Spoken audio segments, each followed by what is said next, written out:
பொம்மைகளை வைக்கப்பட்டால் வீட்டின் முன்பாக, வாசப்படி முன்பாக வைக்கப்பட்டால் அவர்களுக்கு யோகம் அதிகம் அப்படின்னு சொல்லிட்டு நம்ம அதை பத்தி பேசலாம்.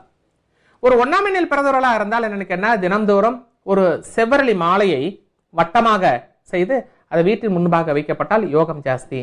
2ஆம் எண்ணில் பிறந்தவர்களாக இருந்தால் கண்டிப்பாக வீட்டின் முன்பே வெள்ளருக்கன் வேரை வைக்கப்பட வேண்டும் 2ஆம் நம்பர்ல பிறந்தவங்களுக்கு.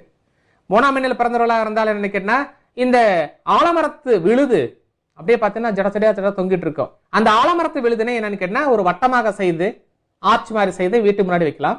அல்லது அந்த மெயின் டோர் என்னன்னு கேட்டா 3 அடி அகலம் இருக்கப்பட்டால் அந்த 3 அடி அகலத்துக்குமே அந்த ஆல விழுதை என்னன்னு கேட்டா நீட்டா ஒரு மஞ்சள் கட்டி எடுத்து வைக்கப்பட்டாலும் யோகம் ஜாஸ்தி.